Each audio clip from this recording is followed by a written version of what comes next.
Good morning. It is 10 Eastern, 7 a.m. Pacific. I'm Ana Cabrera reporting from New York. Thank you for being with us. It is deadline day for tens of thousands of federal employees. They have until the end of the day to respond to the Trump administration's buyout offer. Sources tell NBC News more than 40,000 federal employees have already accepted that deferred resignation agreement. That's well below the target. The Elon Musk-driven efforts aiming for at least 5% of the federal workforce, more than 100,000 staffers. We've also learned the buyouts are not just aimed at the administrative state. Staff at the CIA and the NSA have also been presented this offer. And tracking all of this, NBC News weaning out the bad ones. Senior White House correspondent Gabe Gutierrez. NBC's Von Hilliard joining us on Capitol Hill, and our Justice and Intel correspondent Ken Delanian. So Gabe, the White House is at this point, as far as we know, well below their target number for these buyouts. So what happens next in this downsizing campaign after today's deadline passes? Hi there, Ana. Good morning. Well, yes, the Trump administration has said that their goal was 5 to 10%, even on the low end. They're nowhere near that at this point, with just 40,000 or so taking the buyout offer. But the expectation is that number will increase in these 24 hours before the deadline. But it is unclear what happens next, Ana, where there will be widespread layoffs after tonight's deadline passes. A lot of federal employees are wondering what will happen next. We already know that some agencies, for example, USAID, all direct hires on Friday will be placed on administrative leave. Staffs around the world asking to come back to the U.S. But a lot hinges this afternoon. Unions are suing to block this buyout offer, and a federal judge is expected to consider that this afternoon in Boston. Gabe, we know legal experts, some federal officials have warned that this buyout offer is not ironclad. It could leave people without the promised severance. It's worth pointing out Elon Musk faces several lawsuits for unpaid severance by former ex-employees. So what does this look like there on the ground for federal workers? Yeah, NBC News is reporting that officials at the Education Department, top officials, warning their workforce of exactly that it's not exactly clear that if employees take this buyout offer, whether the government could end up rescinding it and that they will be left with no legal recourse. Some unions are also warning employees of just that too. My colleague Hallie Jackson spoke with a federal worker yesterday about some of these concerns. Let's listen. In 10, 15 days, this whole thing has just been turned upside down through no fault of my own. I don't know where my rent is coming from. Nobody wants to work in this type of condition where we're going to be in a psychological warfare for how long? Now, officials with the Education Department and the Office of Personnel Management say that those concerns are false, that in the memo sent to employees, it says that assurances are binding for the government. But as you mentioned, Anna, a lot of skepticism across the federal workforce. Vaughn, Republicans have largely been going along with this. Democrats have held protests about these sweeping government cuts, and they tried to subpoena Musk. That failed. What else are they considering? Right, this is the restrictions of being in the minority in Congress, in the Senate, and the House. Yesterday, the House Oversight Committee, Democrats, they attempted to put forward what would amount to a subpoena of Elon Musk to come testify before the committee, but because they're in the minority in the committee, they felt just one vote short here. And we should note that there are lawsuits outside of Congress that are targeting Elon Musk's efforts. There was a hearing just yesterday here in D.C. over Doge's access to Treasury payment system. We are waiting for an additional hearing on this. The government has proposed that at least 2 individuals affiliated with Doge be given read-only access here, but that is an outstanding issue in the courts. Just here in the last few moments, the Progressive Caucus, you're actually watching this in real time, they are wrapping up their own press conference where they were talking about ways in which they can try to inhibit Elon Musk and Doge's efforts across the federal government and agencies, and suggesting that potentially the March 14th government funding deadline could be another way in which they try to seek to halt some sort of funding towards Doge activities. But I want to let you listen here to the chair of the Progressive Caucus just a moment ago. Today we're here to say with one voice, fire Elon Musk. Just last night, Elon Musk came out and we found out that he's interfering with air traffic control. When Musk took over Twitter, he repeatedly crashed that platform. It's not a big deal if your app doesn't load one day, but it is a huge deal if you don't know if your plane is going to crash or not. It is not clear, not only to Democrats, but to a great many Republicans, exactly what Elon Musk and Doge's mission is across these agencies. He mentioned Air Traffic Controller Secretary Duffy of the Department of Transportation just last night, saying that he and the department are going to allow Musk's team to, quote, plug in to the Department of Transportation's air traffic control systems to help it. It's not clear exactly which systems or what they're plugging into here, but that is where a lot of there are outstanding questions and what has led Democrats to believe, in the case of the Oversight Committee, for example, the Progressive Caucus there suggesting that it takes just one Republican to join Democratic efforts to demand some accountability for some transparency from Musk and his team. And Vaughn, I know you'll keep digging to try to get answers as well and find out exactly what's going on. Thank you. Gabe, thank you as well. I want you to get out of that nasty weather. Ken, let me turn to you. And we're seeing the U.S. Agency for International Development is still in this Trump-mandated holding pattern. Thousands of staff members put on leave right now. Just moments ago, President Trump remarked on the unfounded fraud claims about USAID, and he praised Elon Musk's efforts. Watch. We're catching them to a point where they don't know what the heck is going on. They can't believe they're getting caught.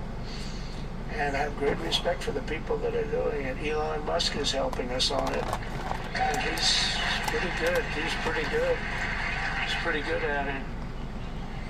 They haven't been specific about fraud claims. They haven't shown any evidence of any kind of criminal activity. And my understanding is there may be lawsuits now on the way. Yes, good morning, Anna. Look, a lot of people don't understand this, but USAID is run largely by contractors, by NGOs, and by private development companies, and they are owed tens of millions of dollars right now by the government, and they're trying to maintain their payrolls and keep their people in place. And so they are consulting with lawyers and preparing to take legal action to force the government to live up to its obligations. They have people all over the world who are in a holding pattern right now. And look, USAID does some questionable things. There have been Inspector General reports that have called out inefficiencies, waste, fraud, and abuse. But it also does life-saving, crucial work around the world on health and safety and building government systems and spreading U.S. soft power around. And the idea that this is being shut down is being greeted by national security experts as a disaster. What more do we know about these buyout offers also hitting national security and intel agencies? Yeah, so at the CIA and other intel agencies, they've been offered a different version of some of these buyouts. And of course, crucial national security employees are often exempted. I'm not sensing that a lot of people at those intel agencies are going to take these buyouts. The bigger issue, Anna, is that people who are retirement eligible, and those are some of the most experienced people in these agencies, many of them are leaving because they are looking around at what's happening and they're very deeply worried. Just yesterday we learned that the White House forced the CIA to send a list of names of probationary employees over an unclassified email network. Now, in some cases they use only the first name and the last initial, but there's still widespread concern that exposed these people, many of whom were hired to work on China, to foreign intelligence collection, and that they'll be able to determine their identity. So there's really a lot of angst right now within the national security community about what's going on. Ken Delaney, great reporting. Thank you. And joining us now is former CIA intelligence officer Mark Polymeropoulos. He is now an MSNBC national security and intelligence analyst. Mark, good to have you here. The hits just keep coming to the intel community. Let's start with the buyout offers for CIA, NSA, also some at ODNI. Do you think people in the intel community are likely to take the buyout? And how hard would it be to backfill those sensitive positions? Well, I think Ken was right in the sense that many people who are eligible might retire. Whether others choose this kind of early out remains to be seen. But there is a significant concern about really, a great deal of institutional knowledge walking out the door. A CIA case officer, it takes years to train them in tradecraft training, how to operate as an intelligence officer overseas. They get language training. Then they go to operational assignments. And eventually you become a full performance officer, but it takes a long time. And to lose those folks is going to be certainly devastating. And on top of that, as Ken noted, there's this list of probationary officers that were sent down to OMB. And the idea that we might have a reduction in force of kind of the next generation of staff on top of other officers, older officers leaving, really makes the national security situation, I think, very dangerous to the United States. The CIA is America's first line of defense. we have to be really careful in messing with these institutions, which are of extraordinary importance to the United States government. As Ken mentioned, the CIA was forced to email the White House a list of names of all its recent hires in an unclassified message. Again, unclassified. So what kind of risk does that create for the people on that list? Could they be vulnerable to foreign adversaries? So first of all, I think we have to be careful. I don't know, the exact details of this are still a little murky, but if this is true, this, in essence, compromises the cover status of the entire next generation of CIA officers who would go off and serve in places like Beijing and Moscow. The fact that it was first name, last initial, that easily can be matched up later on, for example, with the names of U.S. officials who go to embassies. This is a tremendous own goal. I think I would imagine senior officials and the Director of Operations are horrified at this. But again, it just goes to this haphazard nation. How did this nature of how we're doing this? How did this happen? These are really important, secrets that the U.S. government must keep. The identity of our undercover officers. The fact that this may have gone through is pretty shocking. Meantime, at the FBI, we've already talked about how the DOJ made the FBI turn over a list of agents who worked on the January 6th cases. Well, now just yesterday, Acting Deputy AG Emil Bovee sent a memo to the FBI workforce blasting the Bureau's leadership for insubordination, his words, for initially apparently resisting their demand. And he went on to say this, quote, "Let me be clear, no FBI employee who simply followed orders and carried out their duties in an ethical manner with respect to January 6th investigations is at risk of termination or other penalties. The only individuals who should be concerned about the process are those who acted with corrupt or partisan intent, who blatantly defied orders from department leadership, or who exercised discretion in weaponizing the FBI." Mark, what are agents supposed to make of this? Right. Well, Anna, first of all, the acting deputy attorney general calling the acting FBI director insubordinate, I can't remember the last time that happened. So that in and of itself is a pretty extraordinary development. And then you have the idea that 5,000 plus special agents who worked on the January 6 cases, who did what they were told, who did so honorably, sometimes, by the way, helping prosecute those January 6, insurgents who, in fact, attacked police officers. But the fact that their job status may be in jeopardy really casts a significant pall over the Bureau. By the way, these agents, most of them are taken from the Joint Terrorism Task Forces. That's the entities around the country in which they are designed to help protect Americans from ISIS, from Al-Qaeda, from Hamas, Hezbollah. So the notion that again, they're distracted by this doesn't make Americans more safe. And I'm not sure even that memo that was sent with the idea of whatever is intent, that's a key word on this, is that going to make these special agents, feel that their jobs are secure? Let me add one more thing here. The idea of actually, firing young agents who have mortgages, who have, health care to pay, who have given kind of their lives to protect the country. There's something wrong with that. And I'm glad there's some outrage that's being generated. And we're glad to have your perspective as somebody who's been on the inside. Mark Polymeropoulos, thank you so much for speaking with us, offering those thoughts. President Trump says he wants Gaza to become the Riviera of the Middle East. Just ahead, how the White House is now walking back details of his plan as Israel's leader hits the Hill. Plus, Democrats tried and failed to subpoena Elon Musk as questions grow about his influence. I'll talk to the Oversight Committee's top Democrat who's trying to investigate. Also this morning, we are tracking a winter weather alert for about 80 million Americans. And does it feel like everyone is getting sick? What medical experts are saying. We're back in 90 seconds. Oh, man. A lot of stuff going on. A lot of wheels turning, huh? Good position, and I see it bringing great stability to that part of the Middle East.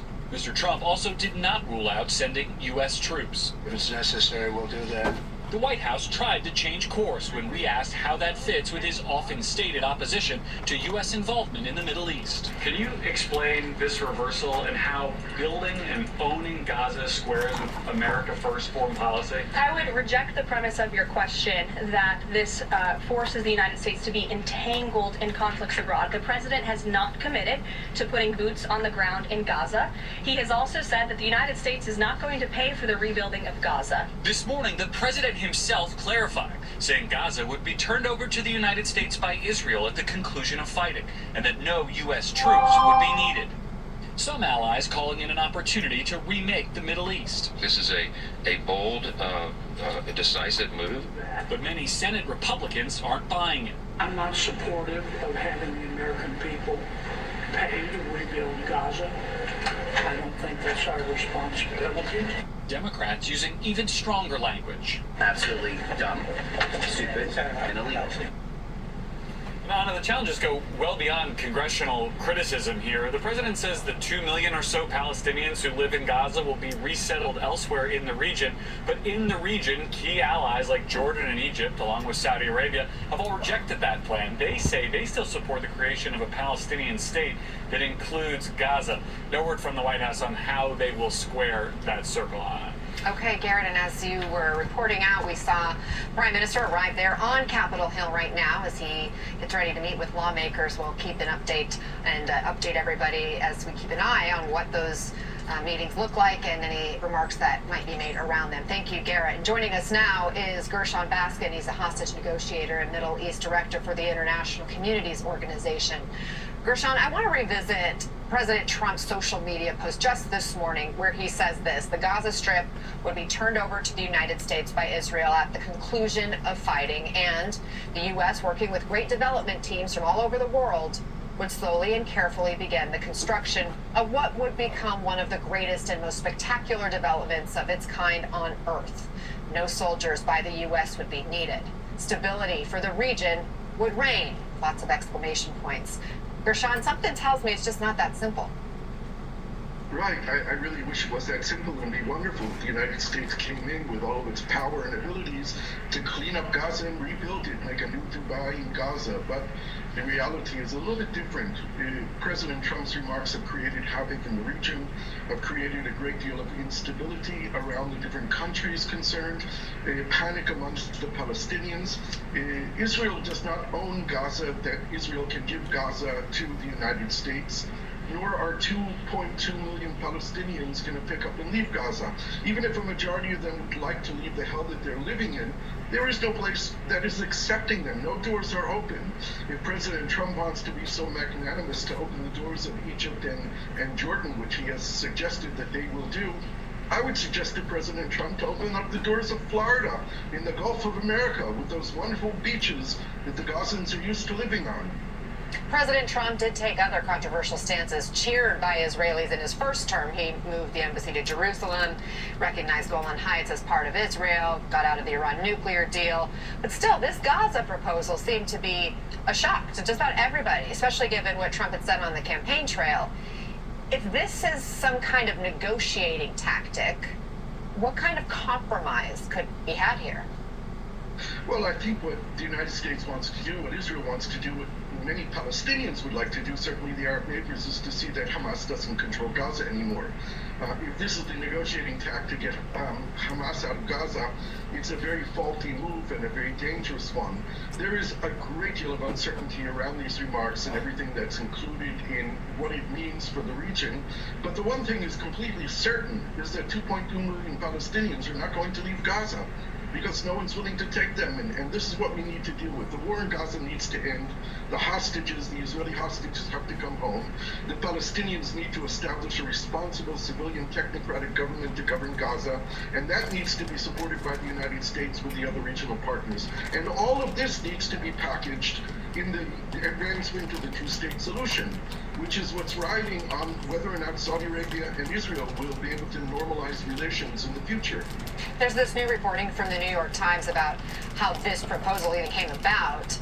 They write that just before the joint news conference with Prime Minister Netanyahu, President Trump told him that he was going to make this announcement, according to two people briefed on their interactions. But there had been no meetings with the State Department or the Pentagon. The Defense Department had produced no estimates of the troop numbers required or cost estimates or even an outline of how it might work. If this is a preview into Trump's style for the next 4 years, what does that mean for the region? Not very good, but it's not new. There is a video online of Jared Kushner, the president's son-in-law, former advisor in the White House, who's made many multi-millions of dollars in the Arab Gulf, presenting the idea of this Gaza Riviera, talking about the wonderful piece of real estate that Gaza could be if it could be developed by the real estate moguls around the world, particularly in the United States. You think he got this idea from Jared Kushner? Very well could be. I mean, Jared said this a number of years ago, and it's online. We can see it. Gershon Baskin, appreciate your thoughts and your just knowledge of the region. Thank you so much for joining us. Thank you, Anna. Next here on Ana Cabrera reports, ice, rain, and sleet. The winter conditions 80 million Americans are facing today. Plus, power grab. Is there anything Democrats can do to contain President Trump and Elon Musk? We'll ask the top Democrat on the House Oversight Committee. Stay with us.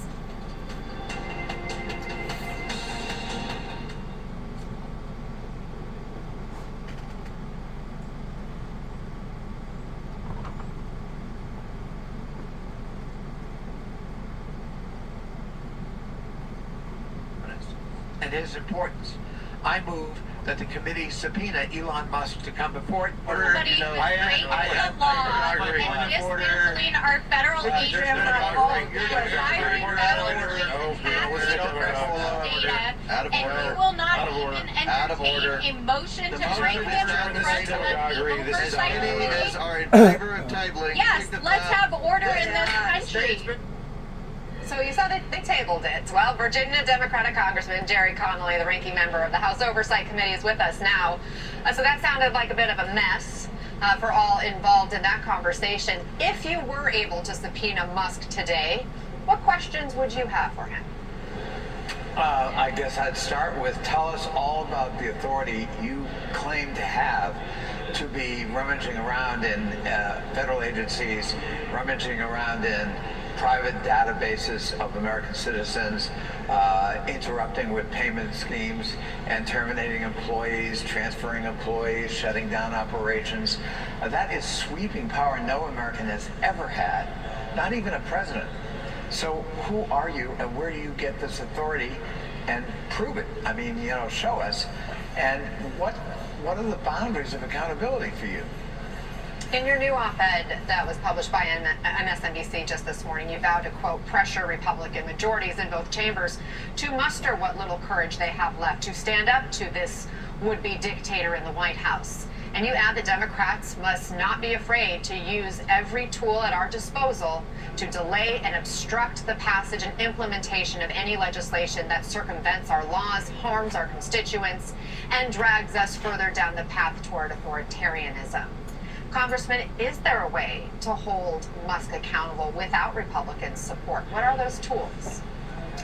Well, I think we're going to see a lot of litigation in our future. And, you know, going to the courts has actually shown some real promise in being able, for example, to stop the funding freeze that was across the board, that was hurting American communities throughout the country, in blocking the Trump attempt to reinterpret the 14th Amendment and birthright citizenship. And there are going to be dozens of other lawsuits that I think will come to fruit that will most certainly circumvent the sweeping power that is apparently being claimed by Elon Musk and his young troop of minions.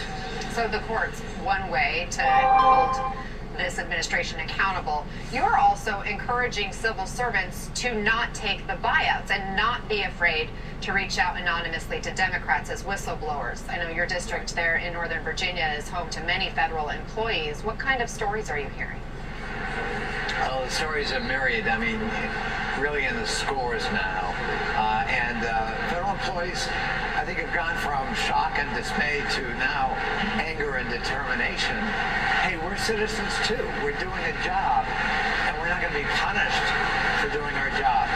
So, you know, we're hearing stories about intrusion in computer programming, in interruption in payments to vendors, in terms of loyalty oaths being asked for, intrusion of personal information, like how did you vote, who did you support. this is very chilling. It really is sort of like the McCarthy era 2.0 for a lot of federal employees and for all of us as well. So, but they're standing up and they're being heard. And I think that's a hopeful sign that Elon Musk and Donald Trump aren't going to, with impunity, simply have their way with the federal workforce and federal employees who work so hard every day for the American people. And it's important that their voices are heard. That allows us to shine light on what they are experiencing and what's truly happening behind the curtain, so to speak. During yesterday's hearing, you challenged Republican Congresswoman Nancy Mace for using a derogatory term towards the trans community during that oversight hearing. And I want to play that moment. Please note we're bleeping the word in question. Does this advance the interests of American citizens paying for Guatemala to the tune of $2 million, yes or no? The gentlelady has used a phrase that is considered a slur in the LGBTQ community and the transgender community. And let me please finish without interruption. And well, this occurred just hours before President Trump signed an executive order banning trans women from women's sports. Amen. Congressman, what's your message to members of the LGBTQ plus community that are concerned, maybe even scared right now by what they're seeing in Washington? They're not alone, and we are willing to speak up and fight for them. This is just basic human decency. If you know that a particular word is a slur, why would you continue to use it, let alone brazenly repeat it as she did yesterday, when you know it creates harm and inflicts pain? Find a better word and try to avoid causing, in this case, intentional pain. I just don't understand that. We're all Americans. We may have differences, but at the end of the day, we have, a common cause, which is the, citizenship we share. And be kind. What does that really cost you? Be kind. Good place for us to end. Democratic Congressman Jerry Conway of Virginia, thank you very much for joining us. Appreciate your time. Thank you.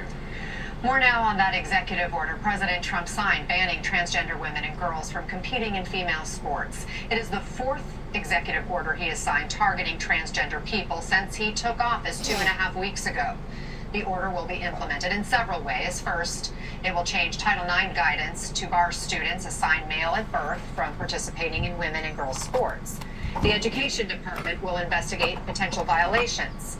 The order also says trans women who apply for visas to enter the U.S. to compete in women's sports could be investigated for fraud. That appears to be a warning for the LA Olympics organizers. Already, the NCAA says its Board of Governors is reviewing the executive order and will take necessary steps to align NCAA policy in the coming days. President Trump has signed more than 50 executive orders, the most in a president's first 100 days in more than 40 years. And you can track Trump's executive orders with our new interactive graphic. Just go to NBCnews.com/Trump orders if you want to learn more. Next here on Ana Cabrera Reports, a new lawsuit from the DOJ over sanctuary cities, plus a health warning. Some states are already seeing hospitals overwhelmed while schools are being forced to cancel classes and close. What's causing it? Ahead. Let's go forward here.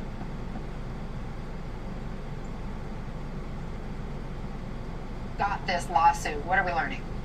That's right, Anna. Tom Homan said Chicago would be ground zero for Trump's plans for mass deportation. We've already seen that play out with mass arrests there last week, and now this lawsuit. The Justice Department is suing Chicago, the mayor of Chicago, and the governor of Illinois because of the sanctuary city policies of the city and the state that they say are deliberately impeding federal ICE officers from going in and making arrests of people who they say are undocumented immigrants who have committed crimes who are living in Chicago. Basically, the way the sanctuary city policy works is that the local and state law enforcement of Chicago and Illinois don't call ICE when they are releasing someone who's undocumented after they've served their time or after they've finished their interaction with law enforcement. This is across the country. There are many cities who have these policies.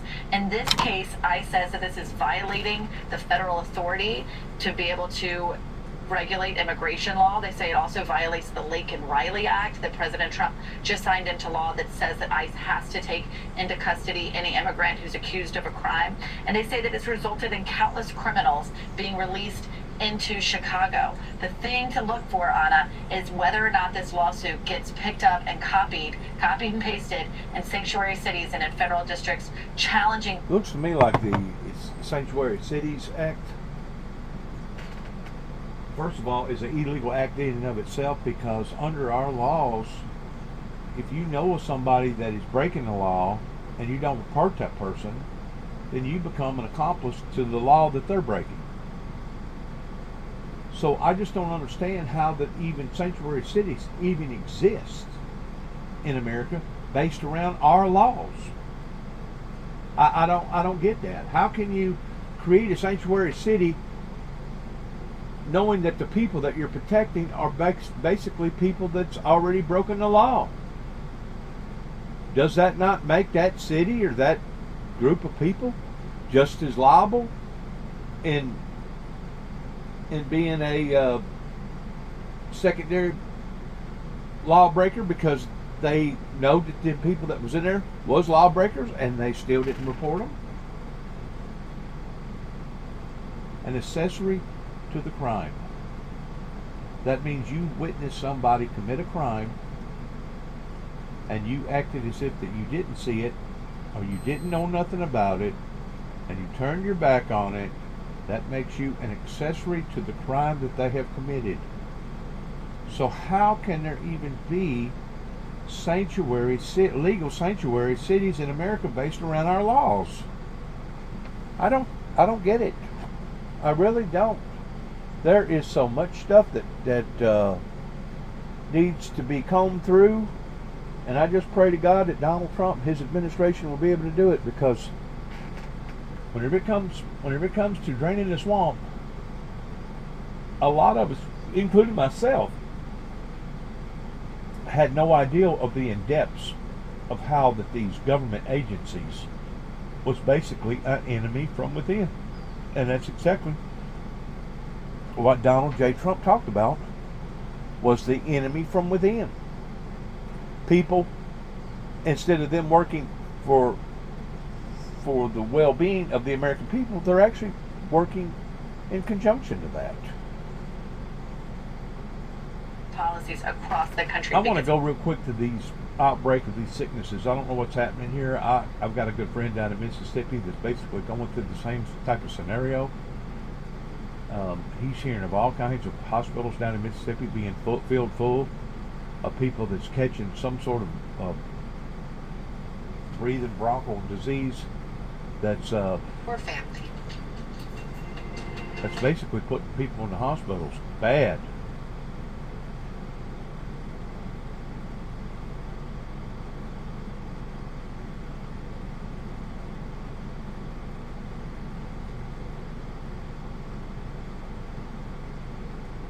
All right, right here. Forcing some schools across the country to cancel classes. NBC's Maggie Vespa is tracking this for us from Nationwide Children's Hospital in Columbus, Ohio. Maggie, it seems like lots of people are coming down with something. How serious is the flu outbreak this season?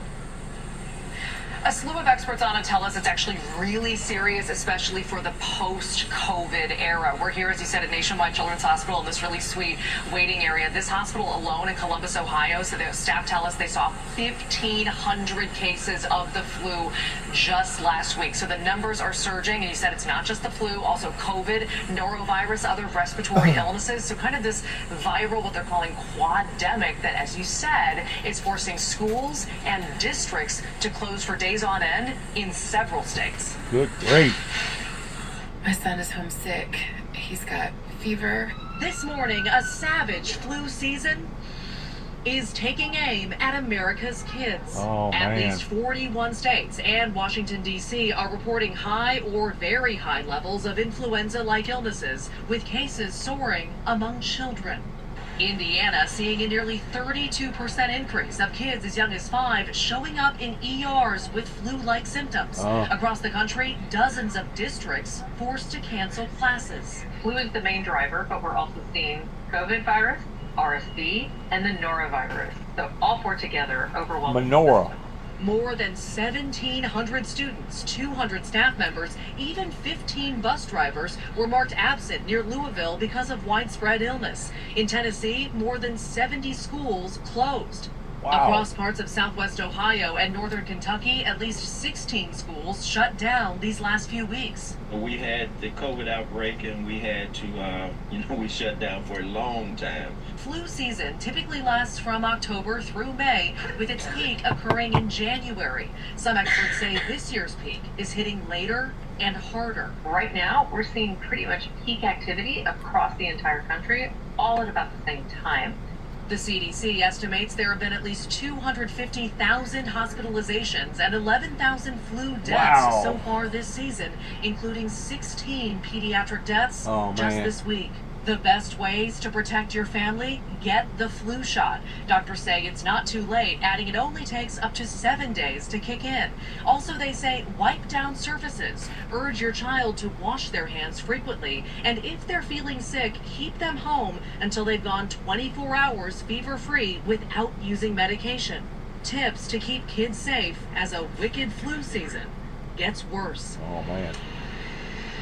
And experts tell us it actually could be weeks, if not up to a month, before these numbers start to fall. So a bit of a long road ahead. One final note, experts even told us months ago that they were worried this could happen because pediatric flu vaccination rates, and flu vaccination rates broadly, are at their lowest numbers in several years. The latest CDC data showing right now, pediatric across the country, 44.5% vaccination rate. That's nearly a 14-point drop from 5 years ago. Anna. Okay. We've been warned. It's not too late. Get your flu shot, Maggie Vespa. Thank you. I'm going to weigh in on what you're talking about right here pertaining to faith and science. I wondered about the COVID shots whenever COVID first broke out, and I prayed to God about it. And then I remembered the scriptures where it says that if I drink anything deadly, that it will not harm me. I put my faith in God that if I did accidentally allow for the medical industry to put something in me that shouldn't have never been there, that God would first of all forgive me of doing that, and second of all, that God would take care of that in my system. So looking at my age, looking at the conditions of me in towards having stage 2 diabetic, basically having declining health, I said, you know what, I'm going to take the shot. And every year I've taken the flu shot, I've taken the shingle shot. Matter of fact, just as of about 2 weeks ago, I took a tetanus shot. I don't know why a tetanus shot actually hurts so bad after you get through having it in your arm. It don't matter which arm, but man, I was sore big time in the area where they stabbed me at, more so than any other shot. But the point being is this: if you're truly a born-again Christian, you do have that right in not accepting something. But if you're a true born-again Christian, to me, you're going to put it into the Father's hands, that if they're giving you something that you need, so be it. If they're giving you something that you don't need, so be it too, because the Father will take care of you if you injected something into your body that you wasn't supposed to. That's my point about that, and I feel like that I've got a right to that opinion. Good luck to all of us. God bless America, and God bless our United States Army troops. Shalom.